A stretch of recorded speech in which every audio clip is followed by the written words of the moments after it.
Hi guys, hope you're all well. This is Ulas. Today we'll study the forearm region. Okay guys, let's start. Guys, what is forearm basically? Forearm is the region of the upper limb between the wrist joint and the elbow joint. This is the forearm region basically here. So we'll be studying mainly the muscles of the forearm. Today we'll be studying the anterior compartment of the forearm, which is also known as the flexor compartment.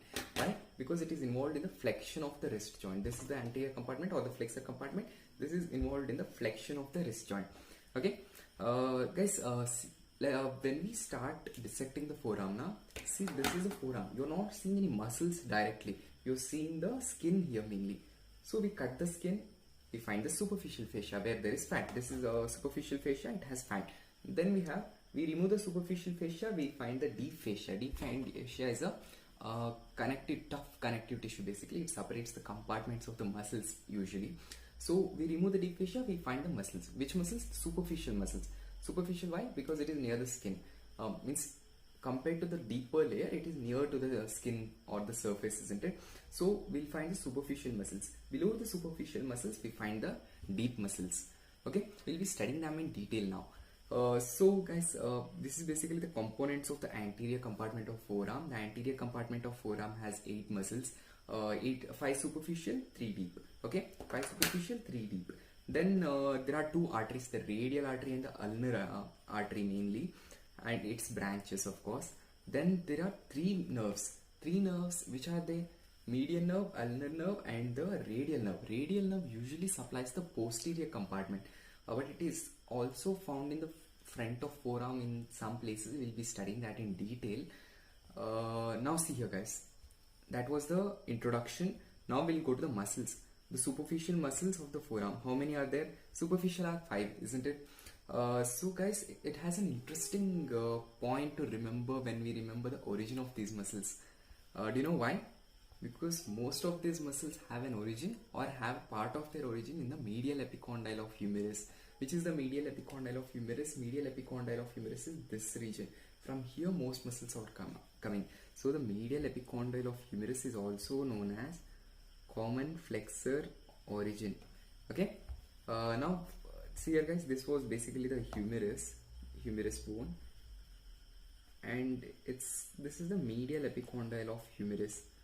You know guys, usually they refer to this medial epicondyle of humerus as a funny bone. So what's so funny about this bone? Medial epicondyle of humerus is a part of humerus, isn't it? Of course it's a part of humerus. So humerus is also similar to this word, H-U-M-O-R-O-U-S. Humerus means funny. So it's called funny bone because it is humerus. Okay, that's a vague interpretation actually. Most people don't refer to it while teaching anatomy. Then guys, we'll start with the muscles. So which muscles are there?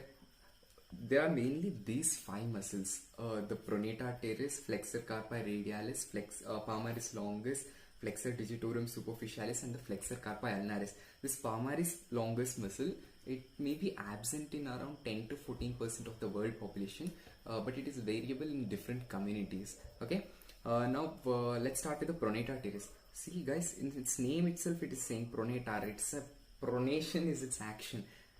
Teres don't bother much. We'll study the origin and insertion. Guys, see here, this is my the picture of my forearm and the hand basically, isn't it? So where is this pronator teres muscle taking origin from? It is taking origin from the medial epicondyle of humerus and getting inserted to the shaft of radius, lateral aspect. See here guys, this is the radius bone and the ulna bone, isn't it? This is the radius, it will be like this, and ulna, the long one, it will be like this, isn't it? Now this particular bone is coming from the particular muscle is coming from the medial epicondyle of humerus. This is the medial epicondyle of humerus. So from here it is coming like this and getting inserted to the middle of the shaft of radius, isn't it? This is the radius. So it is getting inserted into the middle of the shaft, where it's getting inserted into the lateral aspect. Why guys? See here, this muscle is coming like this now. Its action is to cause pronation. So do you think if it gets attached to the medial aspect, which is somewhere here, it can cause better pronation, or it can, if it goes to the lateral aspect like this, then it can cause better pronation. Obviously it can go, it's better if it goes to the lateral aspect, isn't it? So that is its insertion. It's the lateral aspect of the middle of the shaft of radius. Okay, that was the pronata teres. Now let's study about the flexor carpi radialis. Guys, see here it's saying flexor carpi. If it's a flexor of the wrist, it is going over the carpals and it's in the radial side. So which is the radial side? Guys, see here, this is the lateral side, this is the medial side. Radius is here, so it's the lateral muscle. This is an easy way to remember all these orientations of this muscle. We'll be studying that now. See here, guys, the medial epicondyle of humerus, and it is getting inserted into the bases of the second and third metacarpals. And this is the digits now, guys. This is the 1, 2, 3, 4, 5 digits, and these are the metacarpals. These are the short long bones actually. Means the length is more than the width, but it is not so long to call it as a long bone. That is basically what a short long bone is. Then see here, guys, these were the metacarpals now. So it is coming like this and getting inserted into the I'll use a different color here, light gray. Okay, see here, this muscle is coming like this from the medial epicondyle of humerus and getting inserted into the bases of second and third metacarpal. See here, this is the second metacarpal and this is the third. So it is coming and getting inserted to the bases of them. So what action can it cause? It can usually cause the flexion of the wrist. And there's one more action, we'll study that. So this was the flexor carpi radialis. Now we'll study the palmaris longus. Palmaris longus is coming from the medial epicondyle of him. But there's something interesting in its insertion, guys. See here, in the wrist joint, there is a strong fibrous band called the flexor retinaculum, and there is a palmar aponeurosis. These are the modifications of the deep fascia. What is deep fascia? We just studied now. So they are modified at certain places to form. This is the like the palmar aponeurosis, the triangle in shape, palmar aponeurosis, and this is the flexor retinaculum. Okay, they both are basically the strong fibrous connective tissues itself. Then the origin is from the medial epicondyle of humerus. See here, it's coming from the medial epicondyle of humerus and getting inserted into it's basically coming like this. And here, when the muscle comes here, like this, the muscle is there now, guys. When you see in dissection, you won't find a muscle belly at all in some cases. It has a very small muscle belly and it has a long tendon. So it's almost like a tendon basically. Only the belly will be here and this will all be the tendon. So that tendon comes like this and gets partially inserted into this flexor retinaculum, the central part, and gets inserted into the palmar aponeurosis. It doesn't have much action. It's absent in a certain percentage of population too. Then we'll study the flexor digitorum superficialis. What is it? Where is it? So see the name, guys. It's a flexor of the wrist or the interphalangeal joint, and it is going to the digits, isn't it? It's a flexor of the digits, and it is superficial. Why is it superficial? Because there is one more muscle called flexor digitorum profundus. We'll study that in deep muscle. So this is superficial to that muscle, so it's called flexor digitorum superficialis. It has two heads, the humeroulnar head and the radial head. So the humeroulnar head is coming from the medial border of the coronoid process. What's the coronoid process of ulna? See here, guys, if the ulna bone is like this now, it has two processes like this. One is called the olecranon process, which goes into the olecranon process. One is called the coronoid process. So this is the coronoid process, isn't it? So like it will be like a projection basically. So it is coming from there. So see here, guys, this is the medial aspect, this is the lateral aspect, isn't it? So the ulna bone has a coronoid process and it is coming from the imagine this is a projection, guys. It is coming above like this. So its medial border is there now. It will be taking origin from there, the humeroulnar head. Then there is a radial head.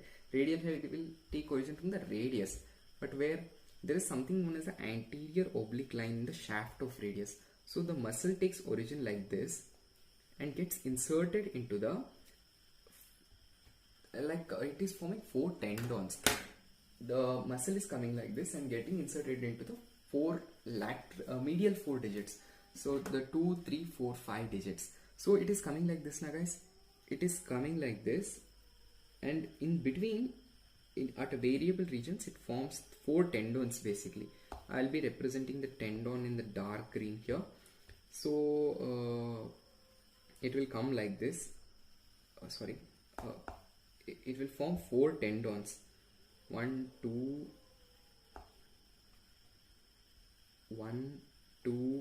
3 and 4 tendons. Where do these tendons go? These tendons go into the middle phalanx. What are phalanges, guys? See here, the phalanges are the bones of the digits, isn't it?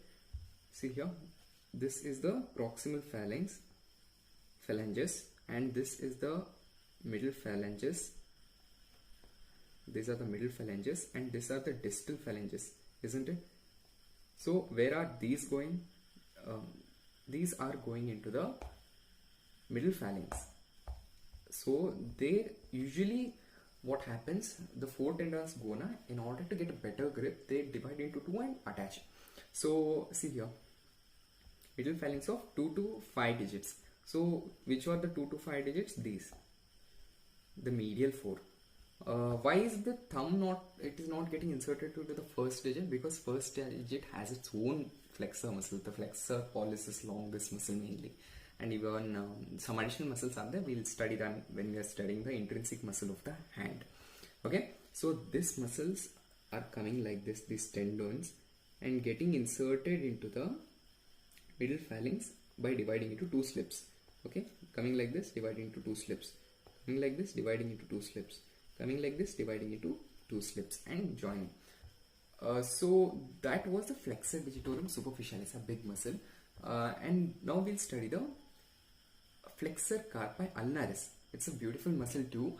It has a sesamoid bone in its tendon. We'll study that now. Guys, see here, the flexor carpi ulnaris muscle. It is a flexor, and it is going over the carpals, and it is getting inserted in the ulnar side. So it is also taking origin from medial epicondyle of humerus. Then it is taking origin from the olecranon process. See here, guys, this muscle, the flexor digitorum superficialis, it took origin from the coronoid process, but this is taking origin from the olecranon process medial aspect. What is olecranon process? It is a projection of the ulna which is going into the olecranon fossa, isn't it? So that comes there. The medial aspect and the posterior border of ulna basically. So if this is the ulna bone, and this is like it has a projection like this. This is the this is the ulna bone. It has a projection like this. That is the olecranon process. The coronoid process in front of it. The olecranon process, it is taking origin from the medial aspect and the posterior border of ulna. So it is coming like this. Posterior border of ulna and the medial aspect of olecranon process. It is coming like this and forming the flexor carpi ulnaris. It basically comes like this and forms the flexor carpi ulnaris. Okay, guys. See, in the wrist joint we have 8 bones now, which we call as carpals, isn't it? So the carpals are like we have a mnemonic. She looks too pretty. Try to catch her. We'll discuss that when we're discussing the wrist joint. So scaphoid, lunate, triquetral, pisiform, and trapezoid, trapezium, capitate, and hamate. So here there is hook of hamate, and here there is a pisiform bone. So what this muscle does is, this is taking origin from the medial aspect of the coronoid process, isn't it? This is the coronoid process, guys. Imagine this is the coronoid process, the projection. So medial aspect, this is the olecranon process. Olecranon process is this one, and this is the coronoid process. It is taking origin from the medial aspect of the olecranon process in the posterior border of ulna, and this muscle is going like this and getting inserted into the pisiform bone and the hook of hamate like this. But the thing is, guys, the pisiform bone is found in the tendon of the flexor carpi ulnaris. The flexor carpi ulnaris muscle is coming in. It has a tendon now. It will be inside that. It's a sesamoid bone according to many references.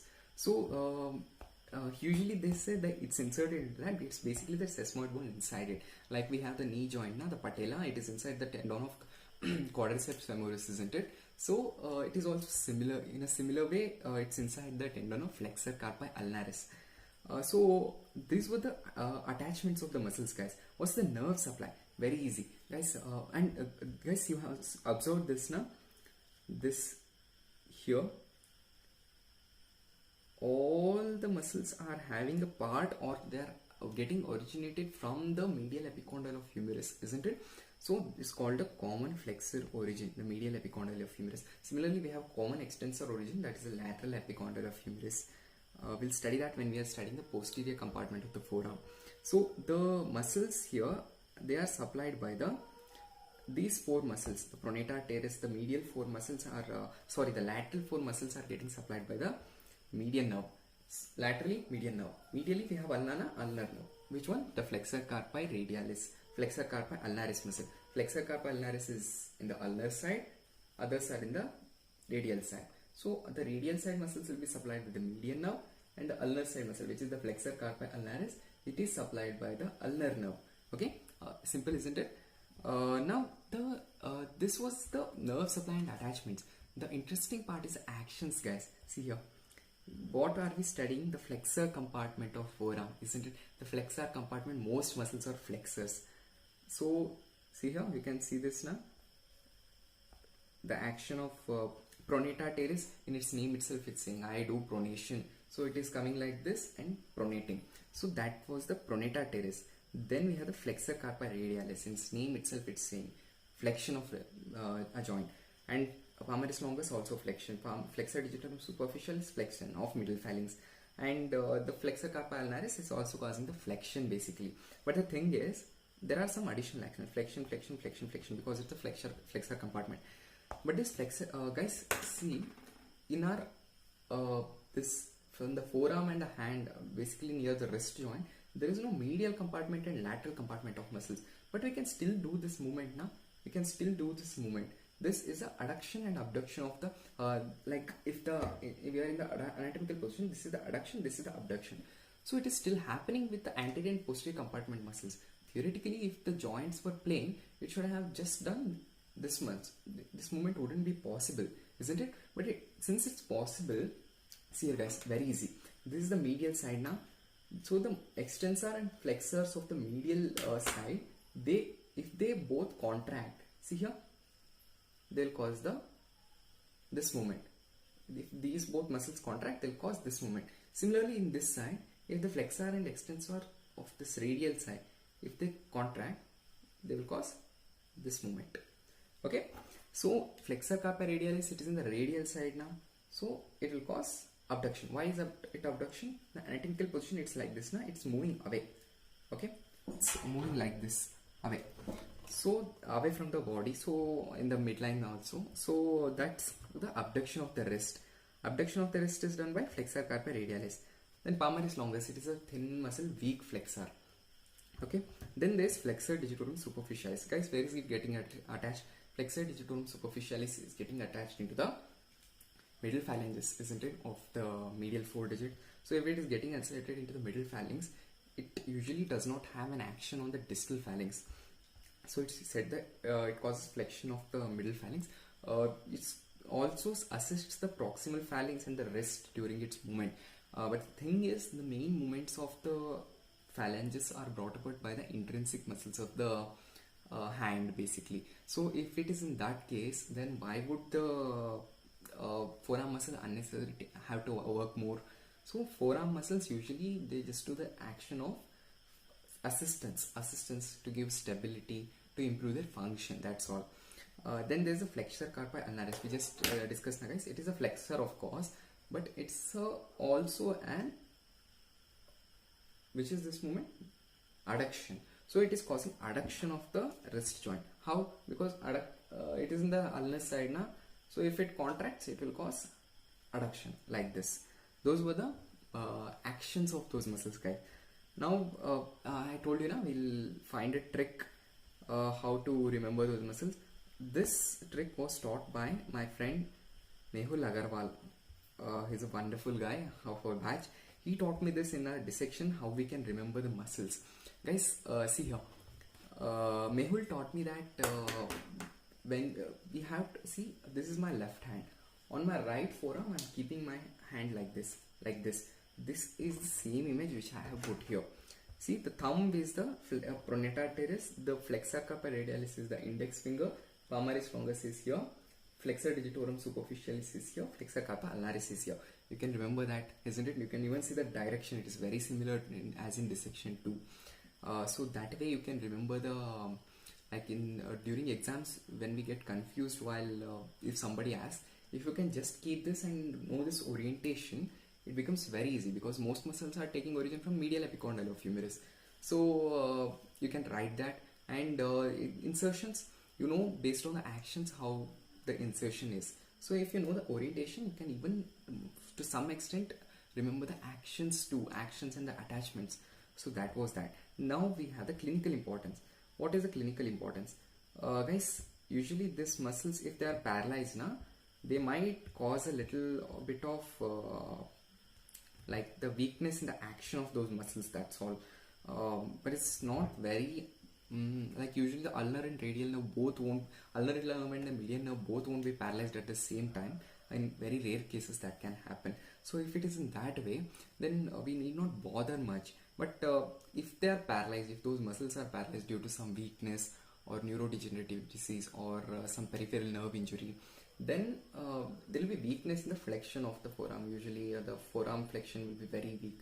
They have to take the assistance of gravity.